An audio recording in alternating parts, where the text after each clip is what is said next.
Okay. The names of WRL helpline and transport attendees will be shared with WRL. So if you do not wish to participate at this time, please disconnect and listen instead to the replay. In addition, we ask that you do not share the call-in or replay information with anyone outside of WRL volunteer and rehabber communities. Although we will not be posting the slides from today's lecture, we will be posting the recording for those who couldn't make it or want to refer back. Additionally, please remain muted throughout the lecture.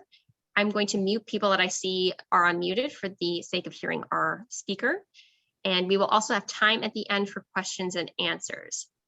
If you would like to ask a question, please either send the question in the chat or indicate that you would like to ask the question yourself by unmuting yourself or raising your hand. And finally, since we are taking attendance, please ensure your name is correctly displayed. You can rename yourself by clicking on Participants at the bottom of the screen, finding your name at the top of the sidebar to the right, and clicking the arrow.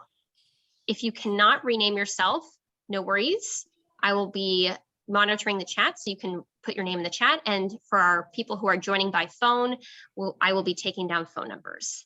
And with that, I'm going to pass it over to Janet Schultz to introduce tonight's speaker. Thank you. Welcome, Rachel, and thank you for speaking with the team tonight. Rachel Tolman is a wildlife rehabilitator, licensed and permitted with the Virginia Department of Wildlife and Resources. She's worked for WRL for a number of years, although we've seen less of her in the last couple of years, and hope that with COVID coming back that we can see more of her as we go forwards. She's a park naturalist at Long Branch Nature Center, which is in Arlington County and part of the Arlington County Park System. In I think it was 2019 or 2020, she knows better than I do. She took a position that took her away from Long Branch, where we were very fortunate to have her as a licensed rehabilitator in the Nature Center, and also one of the places that took our turtles and reptiles. So she left there and started working in some of the other parks within Arlington. And as we know, well, Long Branch closed due to COVID. And now that there's opened back up, I believe, we hope that we get to see a little bit more of Rachel.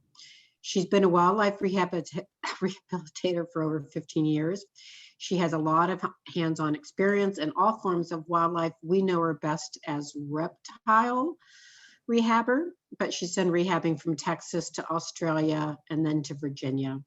She's got a Bachelor of Science degree in wildlife ecology from Texas A&M. And she's worked and lived in Virginia since 2006. Prior to that, she was a zookeeper. She has a passion for all things unusual and has gained her knowledge of ferns and mushrooms, which I did not know she had expertise in, through local USDA graduate school classes. She's also a founding member of the Arlington Regional Master Naturalists, which we have several of our team are master naturalists, so they probably know Rachel in a different aspect. While she's not working, she likes to spend time with her husband, Aaron, and her two sons, Jackson and Calvin, playing, gardening, baking, and quilting. And as most mothers during COVID, we're fortunate to have a year in which we could spend and dedicate a lot more time doing that. So with that, let me welcome Rachel, say thank you for speaking on reptiles, and I look forward to your presentation. Over to you. Thank you, Janet, and thank you, WRL, for asking me to be here and speak. And I think this is a fabulous way for us to get together, and it's so much easier in so many respects to be able to communicate this way, although I do very much miss seeing people and meeting with people in person. So we are going to save questions to the end, but if you have a burning question, type it in the chat and we will get to it. And then even if we don't get to all of the questions during our time, I can answer them by email later. So Janet or Casey can just send them all to me and I will answer them, and they can send all the answers back out for whatever we don't get to.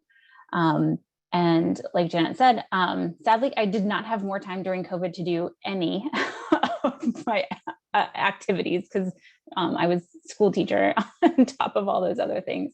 I still am with nature centers. I'm just not at Long Branch anymore. I now manage the 2 county nature centers and our historic visitor center at Fort C.F. Smith. And my office is now at Gulf Branch. So it does leave me less time to deal with wildlife, and certainly the centers being closed didn't help that. So hopefully we can kind of uptick a little bit more this year, but we'll see. So we are going to talk kind of just the basics, some natural history, and go over a lot of the situations, or the very common situations that we see when people call in for help on the hotline when it comes to reptiles.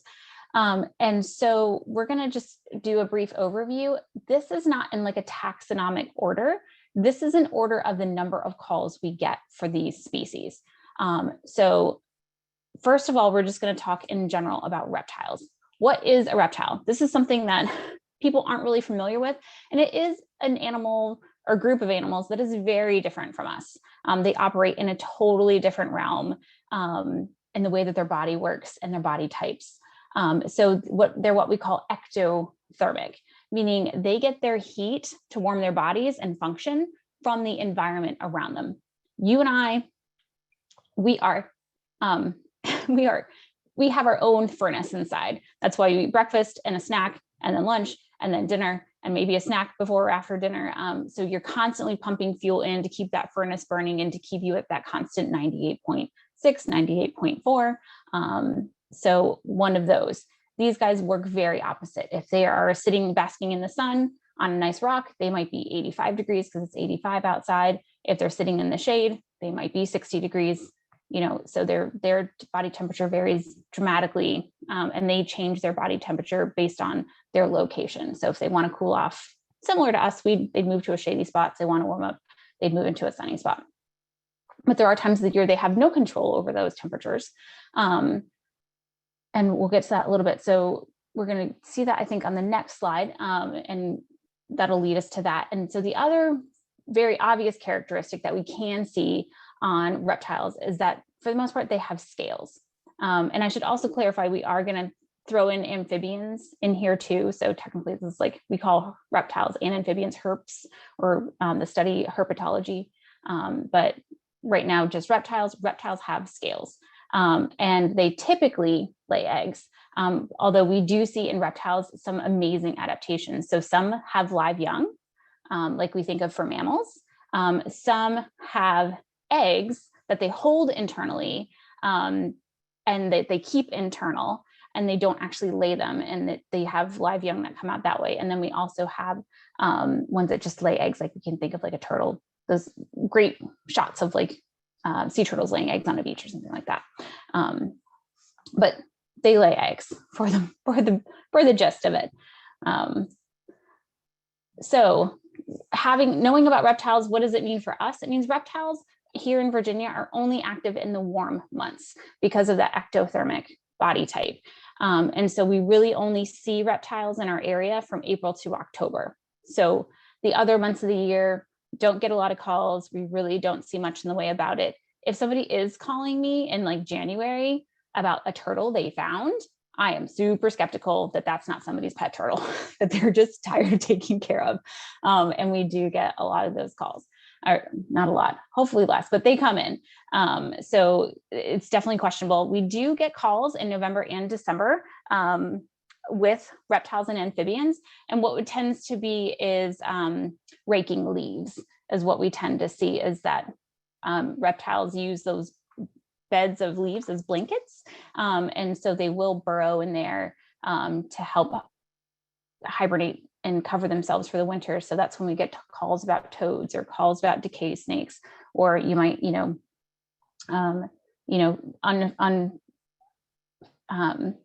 rake over a turtle. And so people get worried.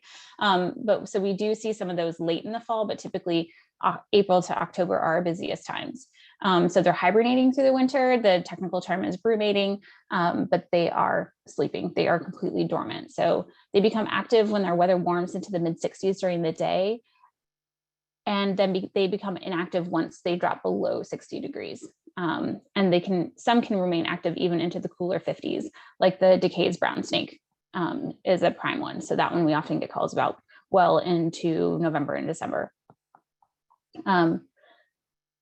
So we get our most calls even then, even though we only have a 6-month period, we get the majority of our calls in spring and in fall. And that's because that's when they're moving to and from like where they hibernate to where their preferred area is. And we also have a lot of breeding going on, especially in the spring. So there's a lot of movement for that. Right. So a little bit about turtles. We're going to start there because they are the ones we definitely get the most calls for, and we take in the most of all the other animals in the reptile section. So turtles, fun fact, older than dinosaurs. All right. These guys have a brilliantly smart body plan and something that really works because they're 250 million years old, which means they were here before the dinosaurs, during the dinosaurs, and well after. So they're still here today. So they've figured it out. It works for them. It may seem their body type and their way the bodies function seem maybe mysterious and seem odd to us, but it works. They are worldwide. So they are in every ocean. They're on pretty much every continent. You know, Antarctica is the one that everyone kind of, you know, brushes off because, you know, the penguins have it to themselves for the most part. A little too chilly, so that you can find them everywhere, and they come in a lot of different forms and a lot of different shapes and a lot of different sizes. So we have basically 3 basic types, which is we have land turtles or tortoises. It's commonly what those land guys are called. Then we have aquatic turtles, which are water turtles that tend to freshwater. And then we have sea turtles, the ones you watch all the documentaries about. And then you can actually see, I love this picture. So does anyone know these 2 turtles? You can wave or nod or whatever. All right. So, so the bottom one looks like a dinosaur, like totally came out of, you know, that time period. This is one we get a lot of calls about. This is a snapping turtle, common snapping turtle. We are 2 species of snapping turtle here in the United States. The other is the American alligator snapping turtle, and it does not live in Virginia. So don't have to worry about that one. It does actually get quite larger than this one. The one on the top is a spotted turtle. And it is not, I don't think we've ever had a call that I'm aware of in all my years here about a spotted turtle or someone taking one in. They are like on our Virginia threatened list. So this is one to be aware of if somebody is calling and offering you up this guy. There's some other protocols that we need to go through if we're taking in endangered or threatened animals in the state of Virginia. So we often need to notify the state. Things like that.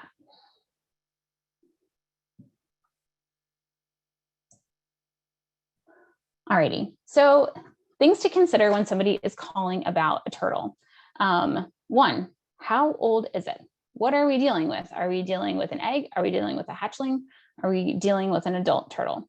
And then we also want to know, okay, so it's in distress, you're worried about it, but why? Is it injured? Or is it ill? So those are kind of the 2 categories that we need to worry about it. And then we also need to really consider what type. So is it an aquatic turtle? Is it a land turtle? You really shouldn't be getting calls about sea turtles either. So we're not really going to discuss them. Pretty much here we get calls mainly about snapping turtles and box turtles. We get the occasional aquatic turtle, which would be a painted turtle, a yellow-bellied slider, a red-bellied slider, a red-eared slider. I don't take red-eared sliders. They're not native. And so we just don't have time and resources to rehab things that don't belong here. So we don't take them. And then where should it go? So in deciding if it's an injury and illness, figuring out how injured is it? Because there's only so much a rehabber can do. And sometimes, especially with turtles, there's some things that we, again, as rehabbers, we can't do. And it should probably see a vet first and go to a vet first before it goes to a rehabilitator. So you've determined that, yes, they have a turtle, and yes, they're pretty sure that it needs some care. So here are some questions that you want to ask a caller or when you return their call. A couple of probably all of these questions. So 1, is it bleeding? Or has it been bleeding? Sometimes there's some scabbed over, but is it currently bleeding? Are its eyes open? Are they clear? Can you, there's not ooze, there's not pus, they're not swollen shut. Does it have bubbles coming out of its nose? You know, sometimes they've got an illness and they've got mucus and they've like blowing snot bubbles and whatever. Checking the top and the bottom shell. Turtles have two shells, the carapace and the plastron. And so they need to check both. So is the top shell looking fine? Is the bottom shell intact? We see a lot of injuries where they join together just underneath the front two legs, called the bridge. And we see a lot of breaks there. That's the weakest part of the shell. And we see compaction damage there, and that little bridge breaks. And sometimes it's not super obvious, which is why we want folks to be looking at the top and the bottom. Does it have protrusions on the sides of its head? And I have a couple example photos for this, but some turtles will have one or both. They do have ears, but they're not open. They don't have any ear openings. And so if they get an ear infection, it swells and they have this big membrane, and they look like Princess Leia with like big buns on the side of their head.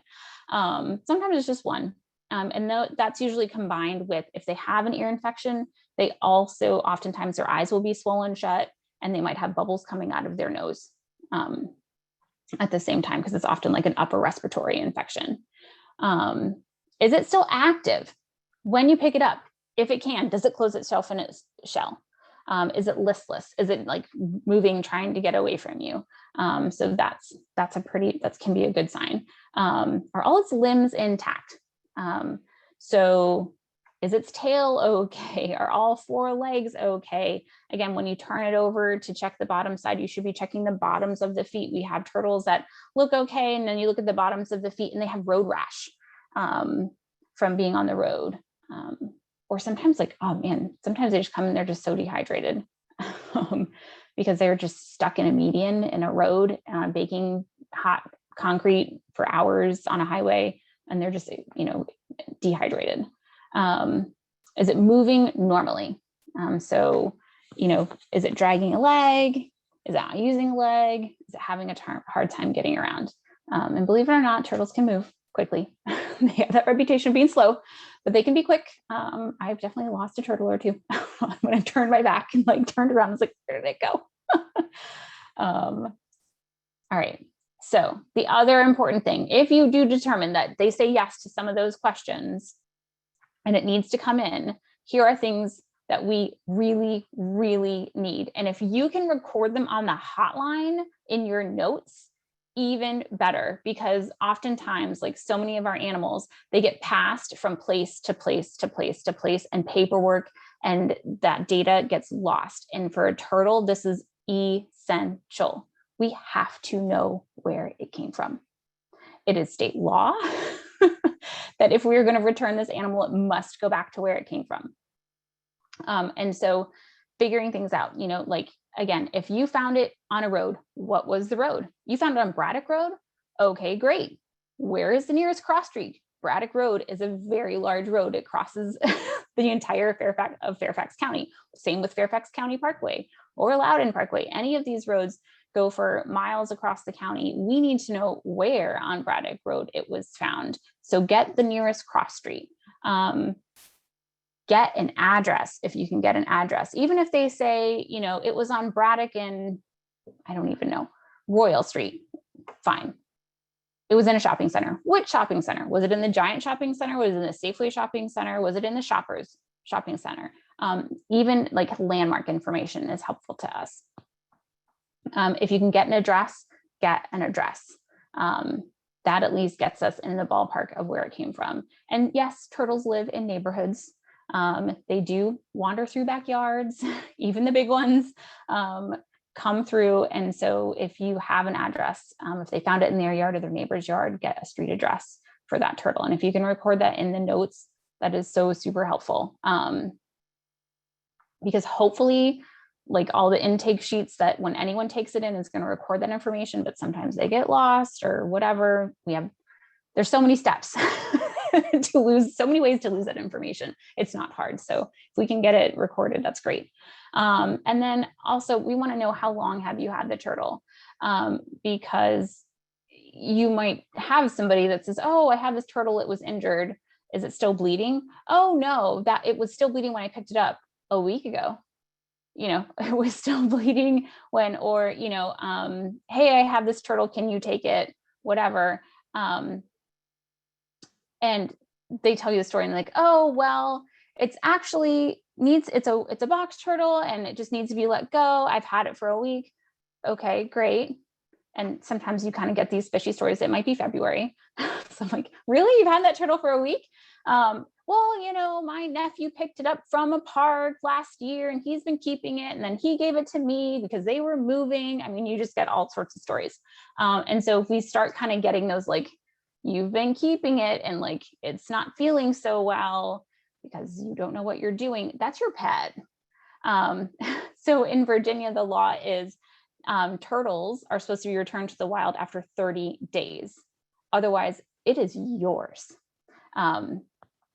So people can keep turtles. It is Virginia state law that you can keep up to 5 of each species of reptile for your personal care and use and privilege. You may not sell them, trade them, breed them for sale or sell their offspring, but you are allowed to have 5 garter snakes and 5 box turtles and 5 wood turtles and 5 rat snakes, all to your liking. But once you've kept it for 30 days and you don't want any more, that's not my problem. That's your pet. I'm not rehabbing that. All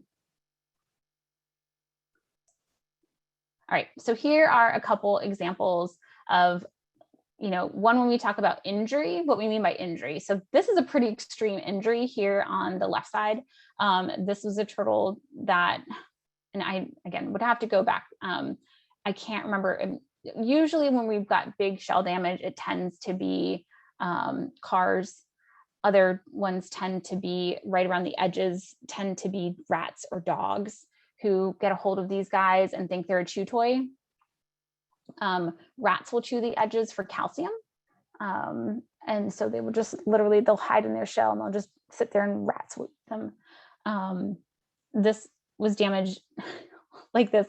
And it was all, I mean, it was just amazing. So this is an injury. It was actively bleeding, so we could clean it, get all the debris out. It was fairly clean. It didn't inflict the spine at all here. So we didn't have, sometimes if the damage is higher up here in the center of the spinal cord is broken and the turtle has no longer has function of its back legs or its tail, or sometimes probably even more than that, potentially bowels and things like that. So that's not a healthy situation. That's a no-go for rehab on those ones. And so sometimes when we're having like really severe cracks on shells, especially if they're going over the back. So if somebody does report to you, it's been hit by a car, it's bleeding, its shell is cracked, finding out where it is. Again, if it's going over this, right down the center of the spine and there it's cracked and broken there, it probably should see a vet because it might just need to be euthanized straight away. But this guy, lady, I should say, it was a female turtle, did make a really nice recovery. Shell does not regrow, just like your bones, they're not coming back. So it does not grow back, but what we see here is they do grow new tissue and it does harden. It's never gonna be as hard as a shell. It's never gonna be as hard as bone, but we had this turtle for quite some time, healing over. And but she did heal, and so it just took a very long time. And that's kind of the other thing that's tricky about turtle rehab and why we're so careful about what we take in and where it comes from, is because these are not birds, they're not mammals, because they've got that really slow running system, right? Snakes and some reptiles can go they obviously go 6 months without eating or doing anything, but even when they are in those active months, they can go months and months without eating. Their metabolism goes much, much slower. So medicating them, we would medicate a mammal on antibiotics for 2 weeks, giving it probably 1 to 2 most likely doses a day of medication. We can only give 1 dose every 3 days to a reptile.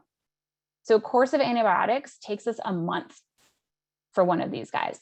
And so when we take in a turtle, we are taking it in for at minimum 1 month. And so it's not like I can take in like, oh, I've had this bird 4 days and I can take in like another one 2 days from now because this one's going to be out in a week. This is not a quick turnover process. And so like this turtle was with us for like 9 months because it was with us the entire summer. We can't release in the winter. So it was with us the entire winter long.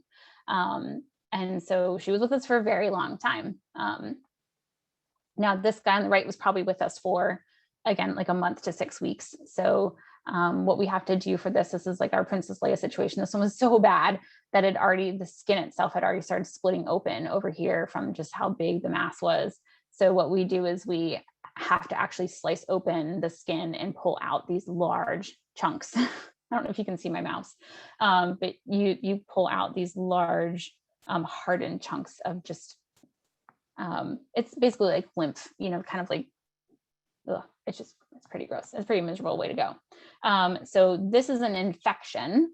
And so they're not always this bad, but sometimes there's like a little bump and it's a little squishy, or again, it's just a runny nose. The other thing that I didn't list on there that I sometimes ask people to do, I was talking to someone on the hotline the other day, or a transporter who'd gone to pick up a turtle and called me because he was like, I can't see anything wrong with it. It looks fine. And so the last thing I had him do was hold the turtle right up to his ear. And it doesn't matter if it's in its shell or not, just hold the turtle up to your ear and listen. And a long time, because they can kind of hold their breath for quite a while, even especially an aquatic turtle. I wouldn't recommend this for a snapping turtle, but for a box turtle, you can hold it right up to your ear and listen for breathing and make sure it's not gasping and you don't hear like raspy, rattly, just like if you had a cold, you would sound congested. They can sound congested. You can hear when they're congested. So if you hear like just normal breathing, or like kind of will do a snort at you, like but you don't hear any like fuzzy bubbles or anything like that. Or like I've had turtles literally gaping for breath before, it was breathing normally, it was fine. And we let it go. So it didn't need to come into care at all. So that was good. Sadly, we sent a transporter out there to pick it up and bring it in, but he did a really good job of assessing it, and we talked it through, and it stayed out in the wild. It didn't need anything, had an old injury. So it did have, like, we do see turtles with cracks and shells and things like that that have healed on their own, and they're still trucking around. Again, got 250 million years of know-how behind them.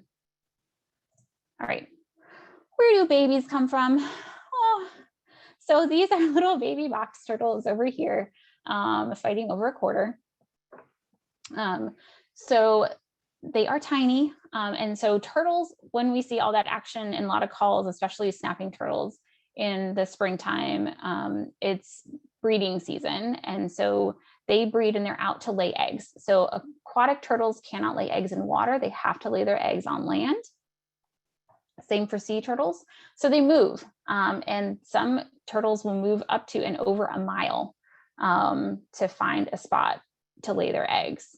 And so that's where we bump into a lot of snapping turtles, especially, or those aquatic turtles in roads. So they're moving to lay eggs, and they dig holes underground with those back legs, and then they rebury them. And so we also get calls on the hotline about people who see a turtle laying eggs in their yard, and they want to know, like either how to protect them, or what they want to know when they're coming out, things like that. So it takes, it varies.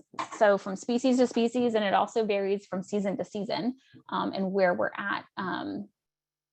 But it takes approximately 60 to 90 days for an egg to hatch. And the sex of turtles is based on the temperature in the nest. So, and warmer nests produce more females. This is also true of like alligators and crocodiles too. So nests are raided by raccoons, sometimes snakes, possums, and dogs. So some people do want to protect, if they have seen, I've never seen it, be super cool, see a turtle come lay eggs in your yard underneath your, like in your lovely soft mulch, underneath your roses or your peonies or what have you, because you've done a really lovely job taking care of your garden. And so, there are some things you can do. And they want to know like, hey, I'm going to put like a laundry basket over it to keep it safe. When do I have to move the laundry basket off so the turtles can get out? And that's 60 to 90 days. However, in our area here, what we have is that oftentimes our babies don't come out after that 90 days. They will hatch and they'll just stay in the nest. Because it's a dangerous world out there. And oftentimes they're hatching after 90 days. If you're late in, June or July, it's October. That's the end of the season. It's going to be cold soon. And so what they do is they then just stay in the nest and they hibernate in their nest over winter. So they really then don't emerge until the following spring. That's not always the case. They do come out, and we do get those calls in, September, October, or sometimes in the middle of the summer, for those baby turtles. I found this baby turtle. And again, and they want to bring it into you. And again, you would still go through those checklists, like asking how old it is, asking where they found it, trying to figure out which species is it. Is it a land turtle? Is it an aquatic turtle? People get very confused because they find a baby snapping turtle or a painted turtle, and they're like, I live nowhere near a body of water. It can't be a painted turtle. Or I'm like, half a mile away, there's not a water until you walk across the street and there's a golf course over there. But yes, mom walked that far to lay them there because they thought it was a good spot. So again, making sure, again, its eyes are clear, it's breathing okay, it doesn't have any damage to the body. Sometimes if you get a really, really young one, if you look at their underside, they will still have a tiny little hole where the umbilical cord was attached inside the egg that hasn't fully closed yet. That closes after usually like a week or so, but it's not an injury. It's okay. So sometimes if people know where the nest is, because sometimes they'll find it or sometimes their dog will dig it up, we encourage them to put them back in the nest. But otherwise, also you can't sex a baby turtle. It's really hard to sex most reptiles because they're not dimorphic. Box turtles, however, are dimorphic and you can sex them once they're adults. And an adult box turtle is typically 15 or 20 plus years. And so they take a long time. So they all look the same for the first 10 years, then they kind of start looking a little different, and males tend to be more colorful.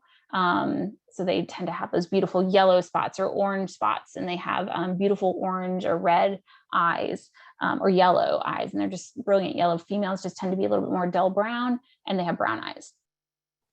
And again, if you have a turtle that's completely clamped up in its shell, it's pretty hard to see its eyes. But in an adult turtle, females have a nice flat bottom of their shell, and males have like a little concave section to the bottom of their shell, which helps them mate with a female turtle. So you can always turn them over and sex them if you have an adult turtle and for some reason you need to know. But if you do find babies and they are in good condition, they're not bleeding, don't have swollen eyes, or intact, they do not need parental care. All right. They are fully loaded, got everything in there. So they are better than your iPhone. They come with all apps included. So they've got an operating system that's already there.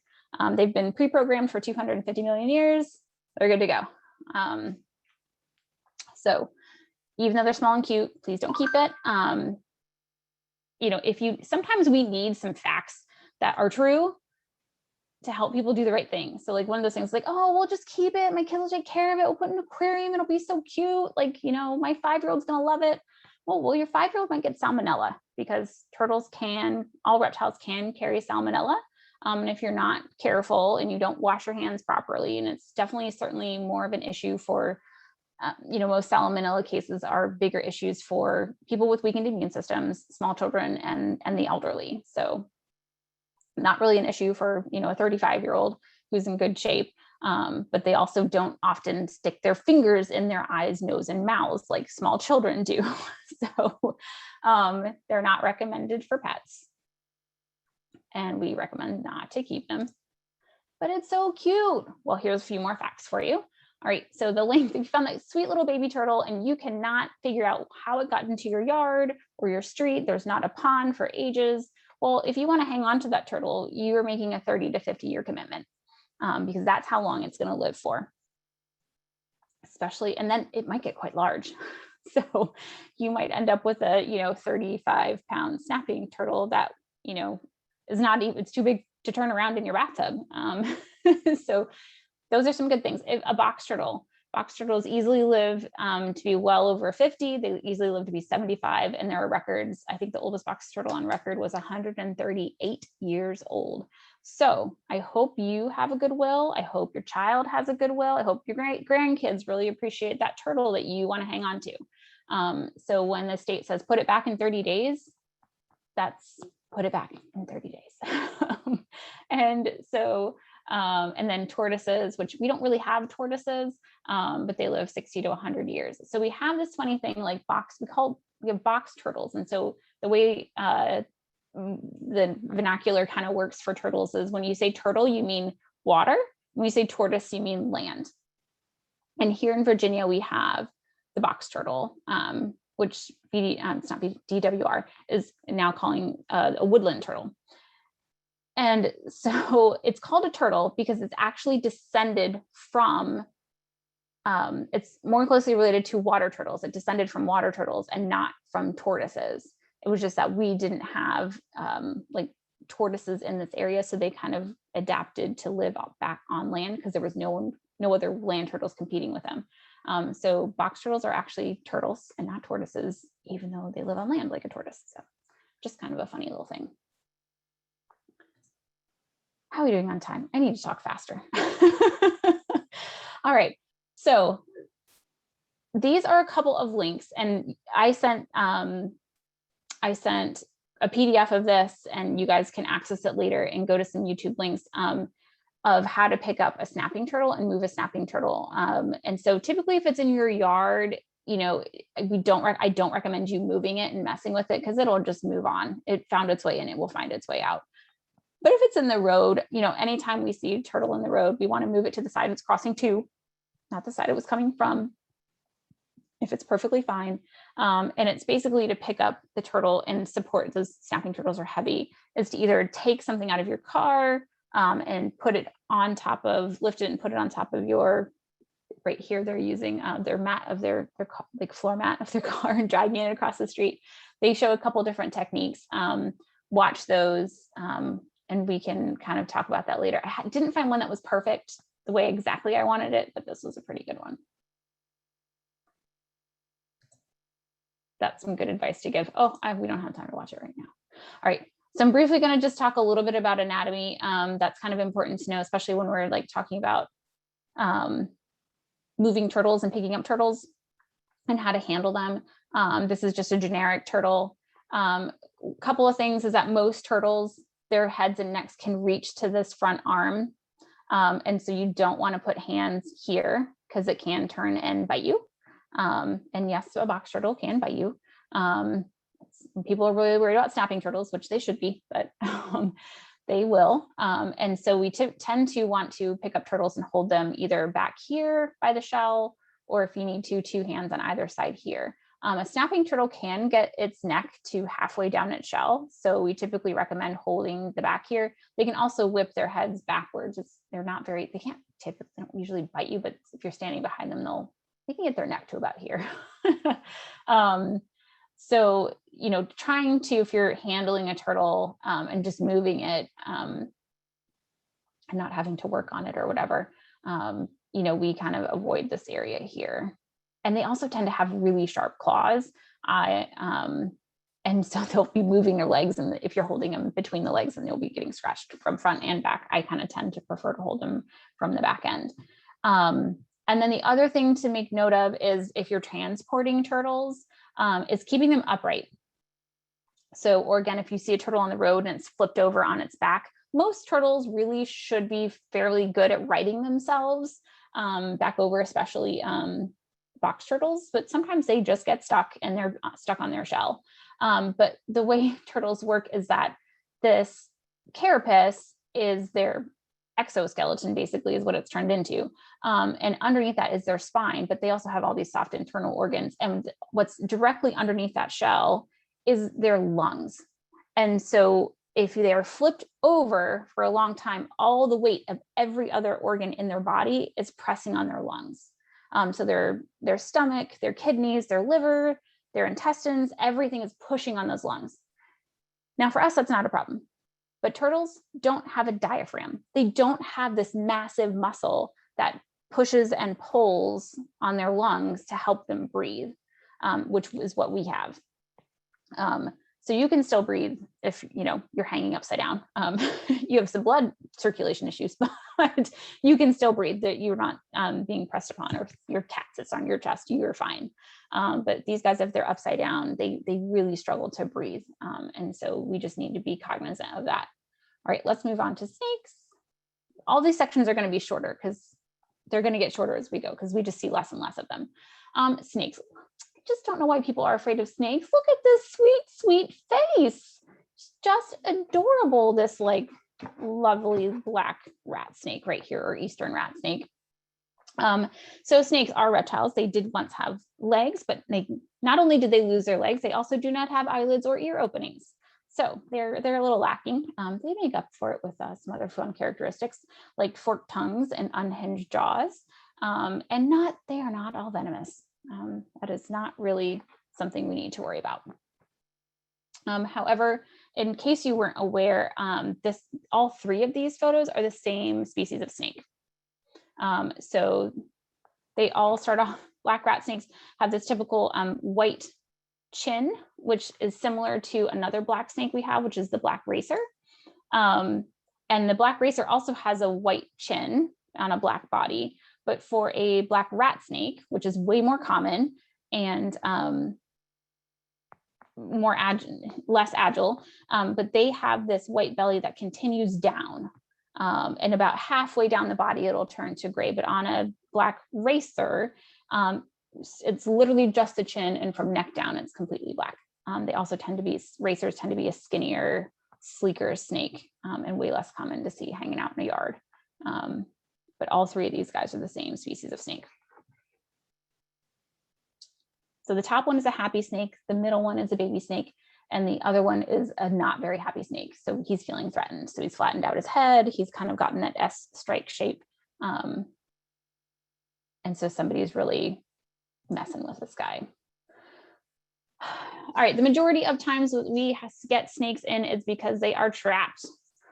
They are stuck. So these are things that people put out to make themselves feel better, or because they don't want birds eating blueberries. There are 3 berries that they're going to get off their blueberry bush, or eating their strawberries or whatever. And snakes are not the only things that can get caught in this netting. Chipmunks get caught in this netting. Birds themselves get caught in this netting. And glue traps. They should just call them death traps. Slowly torturous death traps. They're really, really awful. And actually, snakes are like the easiest animal to get off a glue trap. Everything else is just screwed. It is just so much harder. So snakes, if they're caught, it can do serious damage. It cuts into the skin. So this is a snake that was caught in a trap for a long time, and what they do is they get trapped, and then they panic, and then they start twisting, and then it just gets ratchets, and it gets tighter and tighter and tighter and tighter to the point where it starts cutting through. I mean, this poor guy up here has got it all caught in his mouth, and they have all these tiny teeth like Velcro. So like it just sticks to everything. And so literally you have to cut them out. And hopefully they're there. And again, if we get these calls, I really encourage people not to put this stuff out. And if they really are insistent or they really have to, then I tell them you have to check it every day. You have to check it every day.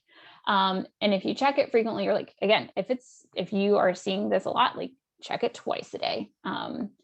And I also encourage people like, hey, did you enjoy this experience? Which they will tell you. I don't ask, because they will tell you this is so awful. Let's not do this again. Take the netting off. Otherwise, you need to check it every day, and you're going to be back here next week with another snake caught in your netting. But if we can get them out early, at least a lot of times the damage is fairly minimal. So these guys, when we have open wounds like this, we do have to keep them. And we have to keep them so that that skin heals up and over. And then we still have to keep them after that until they shed again, because oftentimes, because they're shedding their skin, if it is pretty bad, like this one, when they shed their skin, that newly formed skin will shed off and that wound will open again. And so that's unfortunate. And so sometimes that those big wounds like this take a lot longer to heal. And then they also, because we have an open wound, we have to give them antibiotics as well, so it doesn't get an infection on top of it. Like I said, snakes on glue traps are fairly easy. And this is something, honestly, somebody could do at home, so long as it wasn't like a venomous snake, which is I've never gotten a call about a venomous snake on a glue trap. But you just douse this guy in olive oil or vegetable oil. Doesn't have to be your fancy organic olive oil, just vegetable oil, canola oil, whatever you've got, you just douse that. So you'd cover the pad first. And the nice thing here is when you've got a mammal or a bird, you don't want to douse them in oil because it's going to damage their feathers and it's going to damage their fur.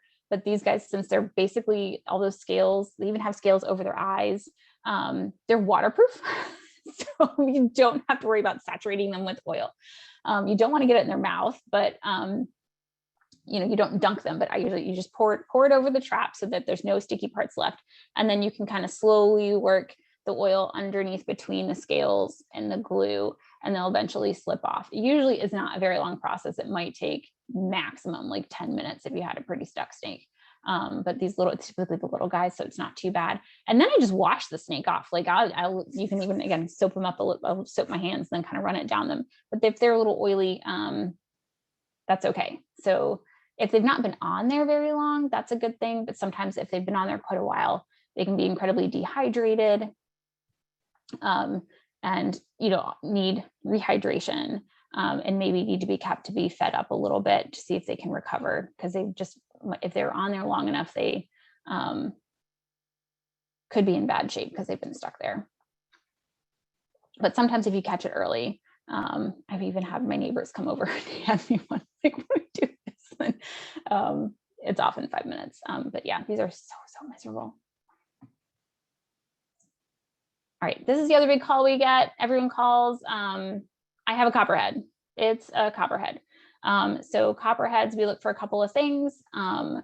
Is that we look, one, they're hard to see if they're because they're well camouflaged, but we look for this butterfly or hourglass pattern on the sides, very distinctive. They also have a cat eye. So they have like a slit instead of a round eye. So if we look at our sweet black rat snake, they have this nice little round pupil. So that's true for all of our non-venomous snakes. The copperhead is our only non-venomous, our venomous snake in the area. And they do have this cat eye. Although I tell people, if you are close enough to see that, you're too close. This is not the characteristic to go by. So it's mainly the patterning that we want to look for. And then this other feature on this baby snake, which is this banana yellow tail, can also be pea green. So you get a call and somebody says, I found this little snake. I think it's a baby copperhead. And it could be any of these guys, because these guys this is a baby black rat snake we saw earlier. This is a milk snake. We don't see this here in like Northern Virginia in the really urban parts, but you get to the Shenandoah, you get to like out there, even before the Shenandoah, a little bit closer in like Loudon and things like that, you can see these milk snakes, corn snakes. This is our little decays here in the bottom right corner, very, very common snake. And they have like a pattern and they're kind of brown and people think it's a copperhead, a baby copperhead, but it's not, because it doesn't have this banana yellow tail or this bright green tail at the bottom. That's a telltale sign. All right, so someone calls you, come quick, I need you to come get this snake. It's a rattlesnake. It's not a rattlesnake. It's not a rattlesnake. If you're living in the greater Washington area, you do not have a rattlesnake. You have to be an hour or two outside of the city to hit a rattlesnake around here. So, but it's you heard it, it rattled its tail at you. Well, all snakes have this trick of like quickly shaking their tail. And when it hits paper or a leaf or anything, it goes and it sounds like a rattle. So that's their defense mechanism. They're trying to fool you. And if you call and say you have a rattlesnake, then yes, you've probably been fooled. And, you saw it swimming in your pool, you saw it swimming in the creek in your backyard or in the golf course that you live on, it's a water moccasin. It's not a water moccasin. We don't have water moccasins here. All snakes can swim. They just have the body type for it. So they can do it. We do have water snakes. We have a northern water snake, and they're common in the waters, especially creeks. But all snakes can swim, and it's not a water moccasin. No, we will not come pick it up. The nature centers will not come pick it up. We are not going to come pick it up. And again, I definitely had people come to me and bring me a snake and say, I think I have a copperhead. And I was like, why would you pick up a copperhead to come bring it to me to identify? Like, that's the worst idea ever. Don't do that. So I'm not sure, I'm not super up right now on if the animal controls like AWLA in Arlington or Alexandria or Fairfax, if they will come out for a snake. If you do get those snake calls, there is no point in coming out for any wildlife, snake or not, if you do not sit there and watch the animal, because it's going to take somebody, even if they do agree to come out, an hour plus probably. And if you walk away to check your email or change your laundry or whatever, you're going to walk away and that animal's not going to be there. And now it's completely useless for anyone to come out. So you got to sit there. And if you have a rodent problem, you are likely to have a snake problem. So again, I recommend anything you would do if people don't want snakes in their yards, don't have debris piles, don't have bird feeders. If you have one of those messy bird feeders that's not squirrel proof, and you've got seed all over the ground, you have a smorgasbord for birds, squirrels, chipmunks, rats, all sorts of things. And all of those things attract snakes, as well as like foxes and Cooper's hawks and all sorts of predators. So you can clean those up. And then I also recommend closing off all the openings in and out of your home. So anywhere you've got electricity, water, any of those utilities, gas lines, whatever coming in and out of your house with those meters, stuff like that. Mice can fit through a hole the size of a dime, and snakes, anything the size of your head. So make sure that you've got a secure house, make sure all those things are closed up. And again, if you are recommending people close things up, make sure those critters are out of your house so you don't close them into your house. And please do not use glue traps or recommend people using glue traps, which I'm sure I don't have to worry about with any of you all. All right, lizards are not snakes. Snakes were once lizards, but lizards are not snakes. So they do have ear openings, unlike our previous two reptiles. They also have eyelids, and they usually have legs. They don't all have legs, but we do have some glass lizards here in Virginia. They're not really common around where we are, but they are around, and you can tell them from a snake because they blink at you and they wink at you. And they don't have forked tongues typically, and they have ear openings. So you're like, the snake has holes in its head. That's a glass lizard, or a legless lizard. So they can't have smooth or rough scales. So the two most common that we see around here are the one on the top, which is the 5-line skink, which have blue tails when they're young, and they lose that blue coloring as they age. So usually after a couple of years, it's no longer blue. And then we have the rough-scaled cutie here, which is the eastern fence lizard.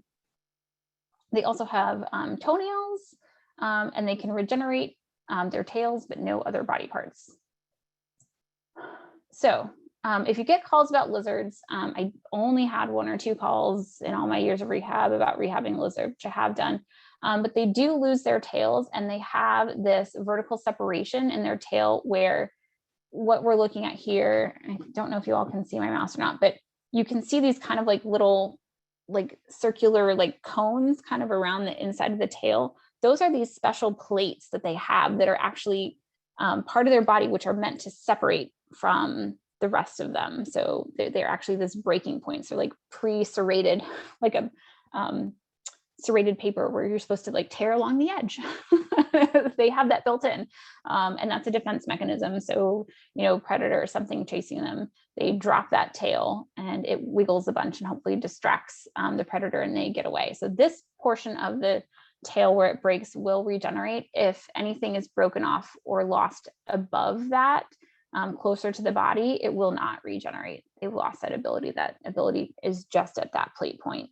I have had a broad-headed skink in. They're usually too hard to catch, or if they are caught, they're just gobbled up probably by the cat who went after them, or the dog. But I did have one, somebody's like terrier, some sort of terrier got it, and it had a big old bite like in it. He recovered, he was fine. But I've only, I think, had 1 or 2 lizard calls. So, all right, frogs and toads, amphibians. They are not reptiles. They are in their own class. They are vertebrates, and they were the first land animals with bones. So they were the first to kind of leave the water. So they do have 2 life stages. So when somebody says baby frog, they mean small frog. They don't mean baby frog, because a baby frog is a tadpole. It does not have arms or legs or a tail. So they just mean small frog. So that can mean a lot of different things. You could have a young frog that just turned over. You could just have a peeper, which is for a cricket frog, which is a small frog. So they do need water to reproduce. So they're kind of the opposite of turtles, where they might live on land. They need to go in the water to lay their eggs. Turtles need to come out of the water to lay their eggs, even though they probably spend most of their time in land. We also have 2 types of, kind of 2 categories of frogs. One that are pretty much tied to the water, which I just call pond frogs. So those would be like green frogs, leopard frogs, bull frogs that spend pretty much the majority of time just hanging out in the water or right at the water's edge. Then we have like our like woodland frogs, the tree frogs. So those would be the green tree frogs, the Cope's gray tree frogs, the spring peepers. So they all spend most of their time nowhere near the water, but up in the trees and in the woods. And then wood frogs, which you never see because they're really good at hiding down in the leaf litter of the woods, and they only come out to the ponds and stuff to breed in spring. So they do have very absorbent skin, and they need to be handled very carefully, and they're very highly sensitive, and they will not give you warts if you touch them. They will very likely pee on you, because that's one of their defense mechanisms, is to get you to put them down, is to pee on you. And that works like very well for most people and critters. So my tip for everybody, not just rehabbers, for kids, for anyone, if you do pick up a frog or a toad, mind you, it's going to pee on you. Be prepared. 2, if you're worried, like I always encourage people, like, again, even if you're just looking at it, to hold it like hands over like this, if you're not holding on to like the back legs, which is, I can't quite demonstrate here. And to be squat down and be really, really low to the ground, because if you open your hands to look at it, it's likely going to jump and be 5 feet off the ground and potentially break and hurt something or itself. But if you're like just squatting down to the ground, a few inches off the ground, then it's just going to hop right onto the ground and not get hurt. So just some helpful tips, nothing to do with rehab. But they do, so what we tend to see in these guys is skin damage. And there's not a lot we can do other than like R&R. So keeping those wounds clean, keeping it moist. The other thing about these guys is, for amphibians in general, again, that high sensitivity is to sunscreen that you're wearing, is to bug spray that you might have on, is to the water out of your tap is full of chemicals, tons of chloramine, tons of chlorine in there. And they can actually get, especially tadpoles, you can't use tap water on them. They will get chemical burns that burn their gills and they can't breathe and they die, because we have so much chlorine and chloramine in our water. So, you know, when we're taking long-term care of them, and if we can prevent people from like filling up a tub of tap water and throwing a frog or a toad in it, you know, a moist paper towel is all you really need. You don't need to drown it in water, because we specifically treat the water that we use on these guys because of the high sensitivity. It also means we can't really give them any medication or any topicals. You can't throw Neosporin on a frog when it has a wound. So, all right, salamanders are amphibians. they are not lizards. So they have eyelids, check. All right. They don't have open ears. They don't have teeth. Pretty much all lizards have teeth. These guys don't have teeth. They have like a sticky tongue like a frog does, but they have no scales. And a lot of people get confused because their skin is very shiny, like a skink is very shiny, but these guys don't have scales. It's just their skin is wet. And that's where the shine comes from. And another easy thing to look for is they don't have toenails, which is why we mentioned toenails when we talked about lizards. Somebody's like, that's a random weird thing to say about lizards. They have toenails. So what? But salamanders, a lot of times, and these are about the same size as a skink, like this particular one, that's spotted, and also the marbleds are quite large. And so I've seen them to be almost the length of a sheet of paper, so almost 8 inches long, but they typically are 5 to 6 inches, like the size of my, like easily length or more of my hand. So people think it's a lizard. And so being able to distinguish when someone's talking to you, if they're talking about a lizard or if they're talking about an amphibian, we treat them a little differently. So toenails is one of those things you can look for. And that is pretty much it, guys. So the biggest thing I can say is know your herps. So DWR used to make a couple of guides that were pretty cheap, like $1 or $2, that were like and it lists all the Virginia state turtles. They have a turtle guide. They have a frog and toad guide. They have a snake guide.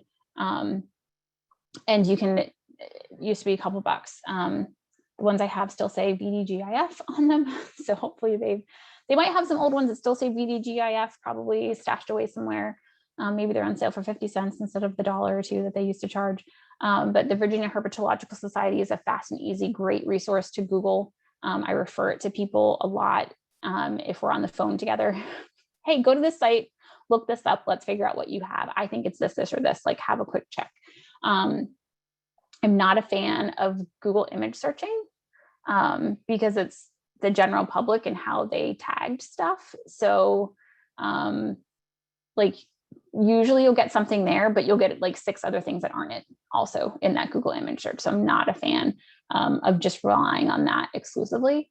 So this is the way to go for that. If you need something quick and you don't have a handy dandy field guide anywhere.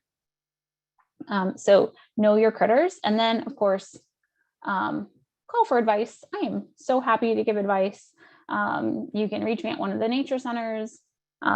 You can reach me if you call me on my personal cell phone, and I don't recognize your number, and I probably won't.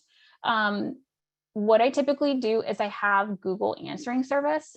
So it will say, the Google customer you're trying to call is currently using a Google service. Please record your name, say your name, and a short message about why you're calling. And so then it'll actually text me and it'll say, hi, this is Debbie Smith. I'm calling from Wildlife Rescue League. And then I'll hit answer because I want to talk to you. But if it says, your car is out of warranty, I'm not answering. So if you hear Google answer for me and you're trying to reach me, do listen and give your name and that you're with WRL, and I will pick up the phone. So it's just the way I screen and don't have to answer a lot of those junk calls that you get. But don't be discouraged. And we are out of time. I'm sorry I talked so much, but this is kind of a lot to cover. And then I will say, kind of for all of these guys, if there are internal things on the outside, there's not really a rehabber that can fix it. So if you have hearts or lungs or guts hanging out of a critter, especially, there's just really not much I can do for it. That needs to probably go to a vet. And it most likely is going to, be put in a better place. All right, that is all, guys. Put your questions in the chat and I can get to them. I'm happy to hang on and answer questions for anybody who likes, but can certainly just reply back in an email. Awesome. Thank you so much, Rachel. I know I learned a lot. I was taking notes, and I hope everybody else enjoyed the lecture and learned a lot as well. The Trifecta series will be taking a break in June and July and resume lectures in August when baby season is kind of calmed down a little bit. And so thanks to everyone who's been participating live, and we look forward to seeing you all back in August. And I'll also be sticking around if anybody has any questions to pass on to Rachel or questions about the series in general. If not, I hope everybody has a good evening. Yeah, thank you so much for being here. And so thank you everyone for all the volunteer work that you do. It's just so helpful. Rachel, I have well, actually I have two questions. Sure. First one is any type of cooking oil okay for snakes that are caught in the glue traps? Yes. Okay. Yeah. Yeah. So Secondly- it doesn't matter if you've got grapeseed or avocado or coconut, or it doesn't matter. Awesome. Use the cheapest one you have. Okay. I literally have a bottle in my cabinet at work, and it just says, I wrote over and says snake oil on it. Oh, that's funny. I'll start peddling snake oil. Yes, exactly right. I will sell you some. Second question is it essential to identify the specific type of snake a caller is calling about? Like if they say it's a black snake, how important is it to identify if it's a rat snake versus a racer snake? It's not vital. I think we just want to, the biggest part is that we don't have any like endangered snakes. Like we do have some threatened and endangered turtles. Really, they're rare enough that we just don't see them. But for those, we just want to make sure it's not a copperhead, right? We don't want to tell somebody to go like pick up and hold this snake on a trap when it's a copperhead on the trap, or, you know, to pick it up and put it in something and bring it in. Like we just need to be, that's kind of the primary thing that we really want it to work out, because we would give more careful instructions for those things. Or maybe even have, you know, animal control come out and handle that instead of someone then bringing it to us. We would have animal control bring it to us because they've got better gear for that sort of thing that an average person probably doesn't have, or may not have, or probably doesn't feel comfortable with dealing with. So that's probably the biggest thing. But yeah, there are big differences personality wise between a racer and a black rat snake. But for general purposes of just like, we need to get it taken care of. No. A question from, Thank you. Great question. Debbie had a question. How long can a snake live without water or food? So it is not uncommon for snakes to go up to like 3 months without eating. So I definitely have like captive snakes that have gone like 4 months without eating.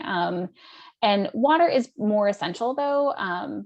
It can't go as nearly as long without water. So again, if it's been, especially in the summer on a hot, if it's been baking out, stuck somewhere, it's likely dehydrated. The snakes are really great. They live in really dry places and they are basically water sealed. So they don't lose water really rapidly, but they can still be dehydrated. And we can still see those signs if anyone is familiar with the pinch test for mammals, which is to pinch the skin. And if it doesn't go immediately back down and it kind of sticks together, that means it's dehydrated. We can see that in snakes too. Like you can pinch the skin and scales on a snake and it will stick together, meaning it's dehydrated. It won't just snap right back. And like it's similar to mammals, we don't want to do any treatment on a dehydrated animal. So the first thing to do is to get them hydrated. And eyes will often tell you that a lot too. In mammals and in reptiles, we're looking at the eyes. If they're not bright, if they're not shiny, if they're sunken in, that's dehydration. Yeah, thank you. Also a question from Laura. Do turtles actually try to get to their home if let go far away? And how do they know where home is? We don't exactly know how they know where home is, but they do have those homing signals. I think, you know, it's well documented in sea turtles, but there has been documentation of it in land turtles as well, in box turtles of trying to trek back to where they're from. So that is, you know, the primary reason why we're trying to get them back to where they are from, so that we don't endanger them by putting 3 highways away from where they're trying to get back to, because then we just spent 9 months fixing something that is going to not make it across 495 or Braddock Road again. So that is a thing. I So the thing I don't know is, and I'm not sure that science knows just yet, is when does that homing take place? Does it take place from hatching? Does it take place in year 5? Does it take place from, year 4 to 8? So that's kind of what we don't know. So I am more inclined to like release a baby turtle that someone brought to me thinking there was something wrong with it, just in a good habitat, than I am releasing a 25 or 45, not that I can tell the age after it's 15, turtle into, my backyard when, it came from Manassas or something like that. That's a totally different thing. So we do know that they have some homing abilities. We don't know how they do it. Did I fully answer your question? I feel like there was another part of the question that I've now forgotten. I think that was it. And Laura can Okay. chime in if not. Yeah, those are all of the questions that were in the chat. So if anybody has any other questions, feel free to unmute. I will also say to Laura's question, it's really funny if you've ever done, I sometimes do call transport to release turtles back because I just have too many or don't have time, because I do the best part of, if anyone ever calls you as a transporter to release something, do it. It is the best part of rehab. I almost hate letting other people do it because I just spent all this time and effort and then I get to watch it go back into the wild, and just like, oh, it's beautiful. So if you get a chance to do that. But what you'll find with turtles, one, they hate to travel. Like they're totally always going to poop in whatever container you have in the car. So I would recommend, don't put them on your seats. I'm sure you all have learned this over the years. Put some paper towels or something in the bottom of the box, because they're going to poop in the box because they don't like cars. They didn't have them 250 million years ago. And then also, even if it's a quiet, sometimes they'll calm themselves. But once you kind of get within like a quarter mile and you are driving up to where they're from, they start frantically scratching at the box. It is amazing. Like they just like really antsy, and they just like are like, let me out. And they just can't wait to get out there. And usually they take off right away once you kind of trek into the woods a little bit, or someone's backyard. I put them back. So yeah, it's really interesting. It's just anecdotal, nothing scientific there, but just something I've noticed. That's cool. Now I'm jealous that I don't get to do releases. It is really cool. It is really enjoyable to do. Particularly in flighted things, because they actually fly away from you. Like I did that. I made it fly again. So thank you so much for everyone for volunteering and being here. And if anyone has any other questions and wants to unmute.